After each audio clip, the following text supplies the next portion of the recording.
السلام علیکم every one. Hope so آپ سب بالکل ٹھیک ہوں گے. اور آج ہم دوبارہ سے حاضر ہیں آپ لوگوں کے ساتھ ایک نیو ایپیسوڈ کے ساتھ. ایپیسوڈ نمبر 34 خار زندگی تحریر عائش ملک. ہم امید کرتے ہیں کہ ابھی تک کا ہمارا ناول آپ لوگوں کو بہت پسند آ رہا ہوگا اور آگے بھی فردر آپ کو ہمارے سب ناولز کی ایپیسوڈز پسند آتی رہیں گی. تو آپ اپنا فیڈ بیک دینا بالکل مت بھولیے گا بیکاز آپ لوگوں کا فیڈ بیک ہم لوگ کو موٹیویٹ کرتا ہے لکھنے میں، وائس اوور کرنے میں، ہر کام کرنے میں. بیکاز ہم یہ دیکھتے ہیں کہ ہماری ٹیم ہمارا ناول پڑھنے میں خوش ہو رہی ہے اور ہمارے لیے اچھے اچھے کامنٹس کر رہی ہے، ہمیں اچھا رسپانس دے رہی ہے. تو وہ چیز ہم لوگوں کو بھی موٹیویٹ کرتی ہے جلدی لکھنے میں، جلدی ایپیسوڈ دینے میں. تو اپنی رائے کا اظہار ہمارے ساتھ ضرور کیجیے. سو ہم اپنی اب اسٹارٹ کرتے ہیں نیکسٹ ایپیسوڈ نمبر 34. کہاں ہے وہ؟ کیا ہوا ہے انہیں؟ عمر جیسے ہی ڈاکٹر سے مل کر ہٹا، وہ سامنے سے جلدی سے اس کی طرف بڑھتے ہوئے بولے، سر آپ آئیے، بیٹھیے آرام سے یہاں بینچ پر، میں آپ کو بتاتا ہوں. ہم ٹھیک ہیں، آپ بس بتائیے وہ کیسی ہیں اب؟ وہ ٹھیک ہیں، ڈاکٹر نے چیک کیا ہے، بس تھوڑا سٹریس کی وجہ سے بے ہوش ہو گئی ہیں، جلدی ہوش میں آ جائیں گی. وہ بتاتے ہوئے نظریں چرا رہا تھا. اس کے ٹھیک ہونے کا سن کر انہیں کچھ سکون ملا. آپ نظریں کیوں چرا رہے ہیں عمر؟ ہمیں پوری بات بتائیے. وہ آپ کو کہاں ملی اور کیسا سٹریس؟ عمر ان کا اضطراب اور کیفیت سب دیکھ رہا تھا. کوئی بھی حل نہیں تھا سوائے سچ بتانے کے. آخر اسے بھی اپنے جوابات چاہیے تھے. اس لیے الف یہ ساری بات ان کے گوش گزار دی، جسے سنتے وہ شکستہ سے بینچ پر بیٹھ گئے. عمر بھی ان سے تھوڑا فاصلے پر بیٹھ گیا. کچھ دیر وہ جب نہ بولے تو عمر کو ہی پہل کرنا پڑی. کیا آپ اب بھی مجھے کچھ نہیں بتائیں گے؟ آخر کون ہے وہ آپ کی؟ کیوں ہے آپ کو اس کی اتنی فکر؟ کیوں آپ اتنی فکر کے باوجود اس کے سامنے نہیں جاتے؟ کیوں صرف آپ خود ہی اس کی حفاظت کرتے آئے ہیں؟ کیوں آپ کو اپنی ایجنسی کے بیسٹ پرائیویٹ ڈیٹیکٹیو کی ضرورت کبھی نہیں پڑتی اس کی حفاظت کے لیے؟ وہ کون ہے آخر ایسی آپ کی؟ اس کو کس سے خطرہ ہے؟ میں جب سے آپ کے ساتھ جڑا ہوں، میرا اس کیس سے ایک غائبانہ تعلق آپ کی وجہ سے رہا ہے کہ سر کسی لڑکی کی حفاظت کی ذمہ داری خود لیے ہوئے ہیں. شروع میں حیران ہوا کہ بڑے سے بڑا کیس بھی ہو، کتنا بھی خفیہ ہو، آپ اپنے ساتھ اپنی ٹیم کے کچھ ممبرز کو لازمی ایڈ کرتے ہیں. مگر چونکہ اس متعلق کسی کو جاننے کی اجازت نہیں تھی تو میں بھی خاموش رہا. مگر پھر جب اتنے سالوں بعد پہلی دفعہ آپ نے مجھے اس کیس میں ایڈ کیا تو میں حیران ہوا اور نہیں بھی ہوا، کیونکہ میں نے کئی بڑے بڑے مشن اکیلے سر انجام دے کر آپ کی نظر میں اپنی ویلیو بہت پہلے بنا لی تھی. مگر پھر بھی آپ نے اس کیس میں ایڈ کرنے سے پہلے جو میرے مختلف امتحان لیے وہ سب سے بھی میں انجان نہیں تھا. مگر میں نے کچھ ظاہر نہیں کیا، آپ کا انتظار کیا، کیونکہ آپ جانتے ہیں میرے کام کرنے کے انداز کو. میں جب تک اپنے کلائنٹ سے جڑی چھوٹی سے چھوٹی معلومات نہیں جان لیتا تب تک کام شروع نہیں کرتا. مگر چونکہ یہ کیس اور کلائنٹ آپ کے لیے بہت اہم تھا تو مجھے یہ بات قابل فخر لگی کہ آپ نے اتنے سالوں بعد کسی کو اس قابل سمجھا تو وہ میں تھا. مگر پھر آپ کی شرط کہ میں اس کے متعلق کوئی بھی معلومات حاصل نہیں کر سکتا میرے لیے بہت حیرانی کا باعث بنی. مگر میں پھر بھی خاموش رہا اور اس کی صرف جانی خطرات سے حفاظت پر مامور ہو گیا. میں جب سے ہوں اس پر کوئی حملہ تک نہیں ہوا، نہ میں نے کوئی غیر معمولی بات محسوس کی زیادہ۔ پھر بھی آپ کو ہر وقت کیوں ڈر لگتا رہتا ہے اس کو لے کر؟ آج وہ اپنے دل میں اٹھنے والے ہر سوال کو پوچھ لینا چاہتا تھا، مگر وہ خاموش رہے۔ ان کو مسلسل زمین کو خاموشی سے گھورتے دیکھ وہ ایک بار پھر بولا، آپ ایک پرائیویٹ ڈیٹیکٹیو ایجنسی کے مالک ہیں۔ یہ ایجنسی کئی ممالک میں ٹاپ پر ہے اور اپنی خدمات اتنی کامیابی سے انجام دے رہی ہے کہ باقی ممالک میں بھی اس کے ڈیٹیکٹیوز کو ہائر کیا جاتا ہے۔ اس کے باوجود آپ نے کبھی کسی پر کیوں اس معاملے میں ٹرسٹ نہیں کیا؟ وہ ایک لمحے کو رکا۔ ان کا ریئیکشن نہ دیکھ کر اس نے لمبی سانس لی۔ آئی ایم سوری سر، اگر آپ اب بھی کچھ نہ بولے تو میرے دل میں آپ کے لیے اس کے متعلق غلط سوال اور شک پیدا ہوگا، جو کہ میں ہرگز نہیں چاہتا۔ آپ کا اس سے کیا رشتہ ہے؟ کیا آپ کا اس سے کوئی ناجائز رشتہ ہے جو آپ دنیا سے چھپانا چاہتے ہیں؟ عمر، وہ تیزی سے بولتے ہوئے رائے تھے۔ عمر اپنی کامیابی پر دل میں مسکرایا تھا، مگر وہ ظاہر کر کے اپنے دانت نہیں توڑوا سکتا تھا۔ مگر لوہا گرم ہوتے دیکھ اسے سمجھ آ گئی تھی، بس کچھ وار اور پھر سب اگل دیا جائے گا۔ آپ کی اس ریئیکشن کا میں کیا مطلب لوں؟ وہ اٹھ کھڑا ہوا۔ کیا جو میں نے کہا وہ واقعی سچ ہے؟ کیا وہ آپ کی ناجائز؟ عمر، وہ دھاڑتے ہوئے کھڑے ہوتے اس پر ہاتھ اٹھا چکے تھے، مگر اس کے چہرے پر پڑنے سے پہلے وہ خود کو روک گئے۔ ایک پل کو عمر بھی گڑبڑایا تھا۔ کچھ ہی دور پیچھے کوئی اور بھی یہ سوال اور باتیں خاموشی سے سن رہا تھا، اور وہ کوئی اور نہیں دانیال تھا، جو خود کو پلر کے پیچھے چھپائے کھڑا تھا۔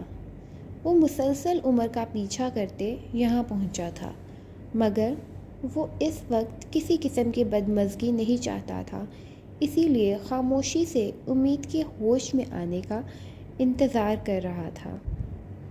مگر پھر اس نے کسی بلیک اوور کوٹ اور بلیک کیپ میں ملبوس ایک لمبے چوڑے شخص کو تیزی سے عمر کی طرف بڑھتے دیکھا۔ ابھی وہ کچھ سمجھتا، یہ شخص کون ہے، یہاں کیوں آیا؟ اسے جھٹکا تو تب لگا جب اس نے آتے ہی سوال شروع کر دیے۔ وہ سمجھ گیا تھا کہ وہ امید کے متعلق ہی پوچھ رہا تھا، مگر وہ تھے کون؟ وہ کھسکتا ہوا پاس ہوتا گیا۔ عمر مسلسل ان کے سامنے تھا، جس کی وجہ سے وہ چہرہ نہیں دیکھ پا رہا تھا۔ اب اسے آواز مکمل سنائی دے رہی تھی۔ عمر کے اس شخص سے کیے جانے والے سوالات اسے دھماکوں کی طرح محسوس ہوئے۔ اسے اپنے ارد گرد اپنا سارا وجود سراپا کان بنتا ہوا محسوس ہوا۔ ان سوالات پر اس شخص کی مکمل خاموشی اور پھر ایسا شدید ریئیکشن سب دیکھ وہ اور بھی حیران ہوا۔ آپ مجھ پر ہاتھ اٹھانے لگے تھے سر؟ عمر نے بھرپور ایکٹنگ کی۔ آپ نے مجھے ٹریننگ کے دوران سکھایا تھا سر، جب کوئی کسی بات سے بہت مشتعل ہو جائے تو سمجھ لو کچھ تو گڑبڑ ہے۔ اس نے آخری وار کیا اور ساتھ ہی سائڈ پر ہوا، کہیں سچ میں تھپڑ نہ پڑ جائے۔ دانیال کو لگا سارے آسمان دھڑا دھڑ اس کے سر پر گر رہے ہوں۔ یہ چہرہ وہ آنکھیں پھاڑے دیکھی جا رہا تھا۔ یہ چہرہ تو وہ مر کر بھی نہیں بھول سکتا تھا۔ دادا، دانیال کے منہ سے بے ساختہ نکلا۔ نواسی ہے وہ ہماری۔ انہوں نے مٹھیاں بھینچی تھیں۔ دانیال قدم بقدم پیچھے ہٹتا باہر کی جانب بھاگا۔ وہ دونوں وجود اس کی وہاں موجودگی سے اچھے سے واقف تھے، اس کا بھاگنا بھی نوٹ کر چکے تھے، مگر اس وقت وہ اہم نہیں تھا۔ نواسی؟ آپ کے کرنٹ عمر کو لگا۔ ہاں، ہماری سگی نواسی، ہمارا خون ہے وہ۔ وہ واپس بینچ پر بیٹھ گئے۔ کیا نام ہے اس کا؟ عمر کو یاد تھا کہ ماہم بھی بہت امیر تھی۔ اس نے دھڑکتے دل سے سوال پوچھا۔ انہوں نے کھا جانے والی نظروں سے اسے گھورا۔ اتنا سب ہو گیا مگر جناب کو نام کا نہیں پتہ، واہ! مگر عمر ان کی نظروں کا سوال نہیں سمجھ سکا۔ اس وقت وہ اپنی ہی کیفیت میں تھا، اس لیے سوالیہ نظروں سے دیکھا۔ امید، وہ جواب دیتے چہرہ سامنے کمرے کی طرف کر گئے جس میں امید تھی، مگر وہ اپنے اندر اتنی ہمت نہیں محسوس کر پا رہے تھے کہ وہ اس کو دیکھ سکیں۔ امید، زیر لب نام دہراتے اس کے دل میں سکون اترا تھا۔ ہاں، وہ ماہم نہیں تھی، الگ تھی، مگر پھر بھی دل میں کچھ بے چینی ابھی بھی باقی تھی۔ ابھی بس ایک پوائنٹ صحیح ہوا تھا، باقی سب کا بھی اسے پتہ لگانا تھا۔ سر، کیا میں اس کے متعلق ساری معلومات اب جان سکتا ہوں؟ اس نے بہت دھیمی آواز میں پوچھا۔ شاہزر صاحب نے پیچھے ٹیک لگا لی۔ اس کا پورا نام امید مرزا مبین ہے، 25 سال عمر۔ عمر کا دل زور سے دھڑکا تھا۔ والدین نہیں رہے، کچھ سال پہلے ڈیتھ ہو چکی ہے۔ یہ کہتے ایک باغی آنسو داڑھی میں جذب ہوا تھا۔ بس، یا اور کچھ بھی جاننا آپ کو؟ اب کہ انہوں نے اسے دیکھا، اس نے دل پر پتھر رکھ کر آخری سوال پوچھا۔ اس کی تعلیم کیا ہے؟ میڈیکل اسٹوڈنٹ ہے، انٹر کے آگے نہیں پڑھ پائی تھی کچھ وجوہات کی وجہ سے، مگر اب تعلیم دوبارہ سے حاصل کرنا شروع کی ہے۔ اور بس یہاں عمر کے چہرے سے ہوائیاں اڑی تھیں۔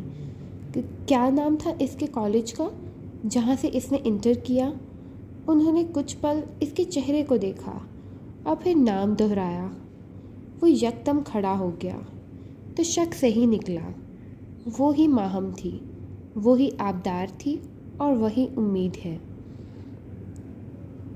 یا اللہ! اس نے جلدی سے اپنا سینہ مسلا۔ کیا ہوا؟ آپ ٹھیک ہیں؟ وہ اس کو یوں ریئیکٹ کرتے وہ دیکھ پریشان ہوئے۔ مجھے جانا ہے، آپ سے مل لیجیے گا، مگر آپ کہاں؟ وہ جلدی سے شرٹ کے اوپری 2 بٹن کھولتے ان کی بنا سنے تیزی سے وہاں سے نکلا۔ اس کی اس قدر تیزی دیکھتے وہ حیران رہ گئے۔ آج انہوں نے اپنے پوتے کو بھی اتنے سالوں پر خود کے قریب محسوس کیا تھا۔ وہ جانتے تھے وہ پیچھے کھڑا سب سن رہا ہے۔ کاش دانیال، آپ ہماری امید کے ساتھ یہ سب نہ کرتے تو ہم پرسکون ہو کر آپ کو اس کے منتخب کرتے۔ وہ دھیمے سے بولتے، سر دیوار سے لگاتے آنکھیں موند گئے۔ سکندر آج میم نورین کے ساتھ کلاسز کا وزٹ کرنے نکلا تھا۔ سب کلاسز کے وزٹ کے بعد آخری کلاس رہ گئی تھی، مگر باہر سے ہی وہ لوگ دیکھ چکے تھے کہ کلاس خالی ہو چکی ہے۔ یقیناً لیکچر ٹائم ختم ہو چکا تھا، اس لیے وہ کلاس کے بجائے آفس کی طرف بڑھنے لگے۔ مگر اس سے پہلے کہ وہ آفس کی جانب بڑھتے، انہیں کچھ نسبتاً تیز آواز سنائی دی، جو کہ میم نورین نے بھی سنی تھی۔ ان دونوں نے ایک دوسرے کا سوالیہ نظروں سے دیکھا، ساتھ ہی میم نورین کلاس کی طرف بڑھ گئیں۔ وہ دونوں کلاس میں داخل ہو گئے۔ آخری نشستوں پر ماہم، ماریہ اور ہانیہ باتوں میں مصروف تھیں، جو کہ ان کی آہٹ کو محسوس نہ کر سکیں۔ ایک انسان جس میں مذاق برداشت کرنے کے گٹس تک نہیں، مذاق کو پرسنل لیتا ہو اور پرسنل لیول پر اس کو ڈیل کر کے اسٹوڈنٹ کو سزا سنا دے، فیل کی دھمکی دے، پتہ نہیں ایسے شخص کو ٹیچر اسسٹنٹ کس نے بنا دیا۔ ماہم لہجے میں نفرت اور بیزاری لیے بولے جا رہی تھی۔ ہانیہ اور ماریہ منہ کھولے اس کو دیکھے جا رہی تھیں۔ اس کو کیا ہوا آخر؟ مگر دونوں کو شوق تو تب لگا جب نظر پیچھے پڑی۔ ماہم رکو، ماریا اور ہانیہ نے پیچھے دیکھ کر اس کو روکا، جہاں میم نورین اور سر سکندر کھڑے تقریباً اس کی ہر بات سن چکے تھے۔ کیا رکوں؟ ہاں، اس انسان سے مجھے تو پہلے دن سے ہی ٹیچر کے وائبس ہی نہیں آئیں۔ محض ہم سے 2-4 سال بڑا ہوگا، اسسٹنٹ کے طور پر یہاں آ گیا ہے، اور انداز دیکھو جیسے کئی سالوں کا پروفیسر رہ چکا ہو۔ ماہم پلیز، ہانیہ نے اس کے بازو کو دبایا۔ کم آن یار، وہ اپنا بازو چھڑاتی بولی، تم لوگ ہر وقت فیور میں بولنے نہ لگ جایا کرو۔ ماریا بھی اسی اشاروں میں خاموش ہونے کا کہہ رہی تھی۔ کیا ہے، تم لوگ کیا عجیب حرکتیں کر رہے ہو؟ وہ ان کے عجیب اشاروں سے چڑ گئی تھی۔ پیچھے؟ کیا پیچھے؟ وہ بولتے ہی پیچھے مڑی اور یکدم کھڑی ہوئی۔ ماریا اور ہانیہ بھی کھڑی ہوئیں۔ وہ کافی شرمندہ تھیں، مگر ان کی نسبت جو محترمہ یہ آگ اگل رہی تھی، اس کے چہرے پر کوئی شرمندگی نہیں دکھائی دی اسے۔ اپنے متعلق ماہم کی روشن خیالی سن کر اس کا دماغ آؤٹ ہو رہا تھا۔ اتنی بدتمیز اور خود سر لڑکی میں نے اپنی زندگی میں نہیں دیکھی، وہ یہی سوچ کر رہ گیا، کیونکہ میم نورین کے سامنے وہ کچھ کہنا نہیں چاہتا تھا۔ وہ جانتا تھا وہ اس کو پسند نہیں کرتی، مگر اس طرح سب کے سامنے ذلیل کرنے کا حق وہ کسی کو نہیں دے سکتا تھا۔ اس لیے ان الفاظ کی سزا وہ اس لڑکی کو لازمی دے گا، وہ سوچ چکا تھا۔ وہ بھی بتائے گا اسے اب کہ اس میں کس چیز کے گٹس ہیں اور کس چیز کے نہیں۔ میم نورین ان تینوں کو آفس آنے کا کہہ کر جا چکی تھی، جس کے ساتھ ہی اس کی دونوں دوستیں وہاں سے رفو چکر ہوئی تھیں، مگر وہ جان بوجھ کر اس کے سامنے اس انداز میں کھڑا ہوا تھا کہ وہ نکل نہ سکے۔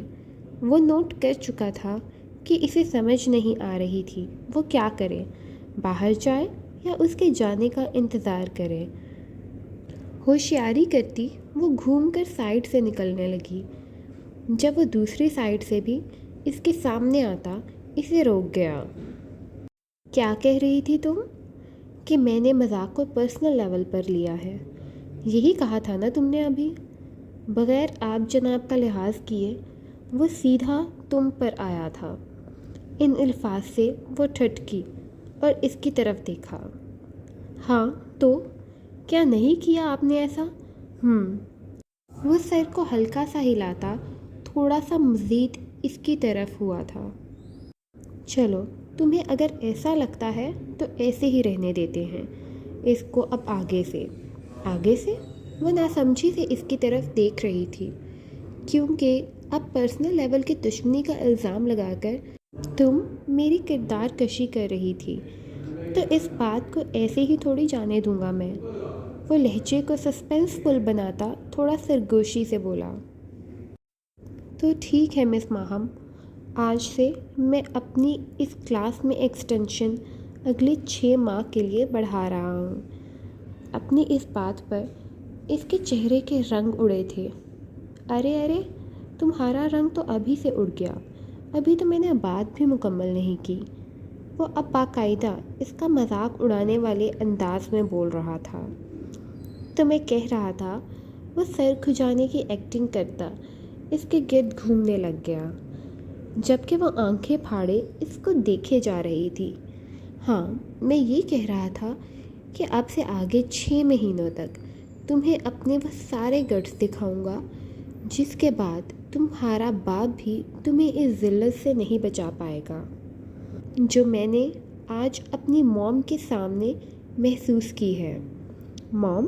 وہ ایک بار پھر چونکی۔ اپنی الٹی گنتی شروع کر دو اور جس کو بتانا ہے بتا دو، تمہیں میری پرسنل لیول کی دشمنی سے کوئی نہیں بچا سکتا۔ اس کے ساتھ ہی اس نے باہر کی جانب قدم بڑھائے۔ اگلے دن کلاس میں وہ وقت پر پہنچ چکی تھی۔ وہ اس انسان کو ایسا کوئی موقع نہیں دینا چاہتی تھی جس سے وہ کسی قسم کی دشمنی نبھا سکے۔ سکندر کلاس میں داخل ہوا تو اس پہلے سے وہاں دیکھ کر بالکل نہیں چونکا۔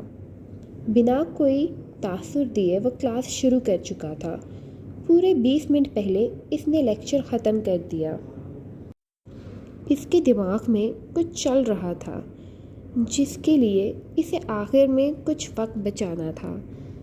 اچھا تو کلاس، چونکہ ہمارے پاس 20 منٹ باقی ہیں تو کیوں نہ آج ہم سب ایک دوسرے کو کچھ جان لیں۔ وہ بک بند کرتا، ٹیبل پر رکھتا، اس کی سائٹ پر بیٹھتا ہوا بولا۔ ساری کلاس کا مثبت ری ایکشن دیکھ کر اس نے بنا لگی لپٹی کے ماہم کا نام لیا۔ تو ہم آج مس ماہم سے ہی شروع کرتے ہیں۔ ماہم اپنا نام سن کر صحیح معنوں میں نروس ہوئی تھی۔ چلیے مس ماہم، آپ سامنے آ جائیں تاکہ ساری کلاس آپ کو اچھے سے دیکھ اور سن سکے۔ ناچار اس کو ایسا ہی کرنا پڑا۔ کل تو اتنی آگ اگل رہے تھے، یہ کروں گا وہ کروں گا، آج اتنا میٹھا کیوں بن رہے ہیں؟ کہیں ان کے سر پر چوٹ تو نہیں لگی؟ وہ خود ہی خود سے سوال کرتی، آہستہ آہستہ قدم اٹھاتی ڈائس کی طرف جا رہی تھی۔ وہ اس کی سوالیہ شکل کو دیکھ کر اچھے سے اس کا نروس ہونا محسوس کر چکا تھا، مگر ابھی تو شروعات تھی۔ ہاں تو مس ماہم، اپنے بارے میں کچھ بتائیے۔ جیسے ہی وہ ڈائس پر کھڑی ہوئی، سکندر جو اب کرسی پر بیٹھ چکا تھا، اس نے سوال کیا۔ میرا نام ماہم ہے، اس نے ناسمجھی سے فوراً جواب دیا۔ وہ تو ہم سب جانتے ہیں، کیوں کلاس؟ سب نے اتفاق کیا۔ اب وہ بتائیے جو کسی کو نہیں پتا۔ اب ماہم کے چہرے کا رنگ اڑا تھا۔ وہ اس سوال کا مطلب اچھے سے سمجھ چکی تھی، تو وہ یہ سب جان بوجھ کر کر رہا تھا، مگر خود کو نروس ظاہر کر کے وہ اپنے آپ کو کمزور نہیں دکھا سکتی تھی۔ ویسے بھی وہ اپنے ٹیوٹر سے سب سیکھ رہی تھی۔ وہ جان چکی تھی کہ وہ غلط نہیں ہے، بس لوگوں کو ان کے متعلق غلط بتایا جاتا ہے، جو کہ غلط ہے۔ میرے والد پاکستان کے ایک جانے مانے بزنس مین ہیں۔ ان کی کئی ٹیکسٹائل اور آئل ریفائنری کی کمپنیز ہیں۔ اس نے مضبوط لہجے میں اونچی آواز میں جواب دیا۔ ماہم کی حیثیت کو کلاس میں بیشتر لوگ اس کے انداز اور گارڈز کے ہر وقت ساتھ رہنے سے جانتے تھے، مگر وہ کبھی خود کے بارے میں زیادہ بات نہیں کرتی تھی، اس لیے زیادہ معلومات کوئی نہیں رکھتا تھا۔ اچھا تو یہ بتائیے، آپ کا عقیدہ کیا ہے؟ ماہم اتنے ڈائریکٹ سوال کو ایکسپیکٹ نہیں کر رہی تھی۔ وہ فوراً چہرہ اس کی جانب گھما گئی، جیسے کہ کیا واقعی وہ یہ سوال پوچھ چکا ہے؟ دیکھ کیا رہی ہیں، بتائیے سب کو۔ میں اس کے سوال کو سمجھی نہیں۔ چلیں کوئی بات نہیں، وہ کہتا اٹھ کھڑا ہوا، ہم آپ کو صحیح سے سمجھا دیتے ہیں۔ وہ چلتا 2 قدم اس کے پاس آیا۔ آپ کا اسلامی عقیدہ کیا ہے؟ میں مسلمان ہوں الحمدللہ، اس نے اس کی آنکھوں میں دیکھتے چبا چبا کر جواب دیا۔ سکندر نے ہاتھوں کو فولڈ کیا اور اس بات میں سر ہلایا جیسے وہ مان گیا کہ وہ مسلمان ہے۔ وہ تو ہم سب مسلمان ہیں، مگر جیسے ہم میں کچھ اہل سنت ہیں، کافی لوگ یہاں وہابی، دیوبندی اور شیعہ بریلوی ہیں۔ اس نے کلاس کی جانب دیکھا۔ بیشتر نے اسے دیکھ کر سر ہاں میں ہلایا۔ تو وہی ہم جاننا چاہتے ہیں، آپ کیا ہیں؟ اس سوال نے رہی سہی کسر پوری کر دی تھی۔ وہ جتنا خود کو مضبوط ظاہر کر لیتی، مگر وہ اندر سے ابھی بھی وہی لوگوں کے سوالوں، نظروں سے خوف زدہ رہنے والی امید ہی تھی۔ کیا یہ اسلامیات کی کلاس ہے سر، جو آپ مجھ سے اس قسم کے سوالات کر رہے ہیں؟ اس نے خود پر مشکل سے کنٹرول کرتے تھوڑے سے دھیمے مگر سخت انداز میں سوال پوچھا۔ بالکل نہیں، یہ اسلامیات کا لیکچر نہیں ہے، مگر کیا ہے نا، میں نے سوچا کیوں نہ اسٹوڈنٹس کو جان پہچان لیا جائے۔ اور آپ ماشاءاللہ کلاس کی اتنی ذہین اور کالج کی اتنی مشہور اسٹوڈنٹ ہیں، آپ کے بارے میں تو لازمی سب جاننا چاہیں گے، اس لیے شروعات ہی آپ سے کی۔ کیا میں غلط کہہ رہا ہوں کلاس؟ وہ اس کا جواب دیتا اپنا رخ کلاس کی طرف موڑ چکا تھا، جو اس سارے سین کو کسی سسپنس ڈائجسٹ کی سین کی طرح بنتے دیکھ انجوائے کر رہی تھی۔ یس سر، سب سر کے سوال پر اس بات میں سر ہلا گئے۔ آج آپ کے بارے میں سب جاننا چاہتے ہیں، کل ہم کسی اور اسٹوڈنٹ کے بارے میں پوچھیں گے اس سے۔ وہ واپس اپنا رخ اس کی طرف موڑتا اپنا مدعا بیان کرنے لگا۔ ماہم نے ڈائس کو مضبوطی سے پکڑا۔ اس نے آنکھیں ایک بار بند کیں اور لمبی گہری سانس لی۔ آخر کب تک بھاگ سکتی ہو تم امید؟ سچائی کا سامنا کرو، تم غلط نہیں ہو۔ خود کو ریلیکس کرتی اس نے آنکھیں کھولیں۔ اس کی نظر سامنے ہانیہ اور ماریا پر گئی، جو اس کو دیکھ حوصلہ دے رہی تھی کہ بتاؤ سب کچھ نہیں ہوتا۔ اس نے ایک نظر باقی کلاس پر ڈالی۔ آج کے بعد سب بدل جائے گا۔ یہ نظریں، یہ رویے، کیا کچھ نارمل رہے گا پھر؟ مگر وہ اب ذہنی طور پر کچھ حد تک خود کو تیار کر چکی تھی۔ میں احمدی جماعت سے تعلق رکھتی ہوں، وہ ایک ہی سانس میں جواب دے گئی۔ سکندر پراسراریت سے مسکرایا، جیسے وہ جو چاہتا تھا کر چکا تھا۔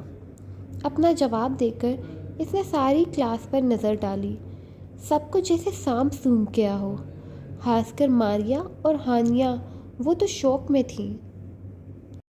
وہ سب پر ایک نظر ڈالتی، آخری افسوس بھری نظر سکندر پر ڈالتی، جلدی سے نیچے اترتی، بیگ اٹھاتی باہر چلتی۔ باقی سب تھوڑا نارمل ہو چکے، کیونکہ وہ ایک ایلیٹ کلاس کے اسٹوڈنٹ کا کالج تھا، اس لیے اس سب سے بہت زیادہ کسی کو فرق نہیں پڑنا تھا۔ مگر ماہم جیسی چلبل ذہین، ہوشیار اور ہنس مکھ اسٹوڈنٹ کے لیے وہ یہ ایکسپیکٹ نہیں کر رہے تھے۔ جو بھی تھا، مذہب ایلیٹ کلاس کا پرائیویٹ مسئلہ ہی صحیح، مگر پھر بھی وہ سب اپنے ذہنوں میں اس کو مسلم کی کیٹیگری سے نکال چکے تھے، اس لیے سب نے سرگوشیاں کرنا شروع کر دیں۔ سکندر نے اس کو باہر کی طرف جاتے دیکھ ایک نظر کلاس کی طرف ڈالتے خود بھی کلاس سے باہر کی جانب چل دیا۔ So that is the end of today's episode۔ اب آپ لوگ ہماری ایپیسوڈ پڑھیں اور اس کے بارے میں اپنی قیمتی رائے کا اظہار ضرور کیجیے گا۔ تب تک کے لیے اللہ نگہبان۔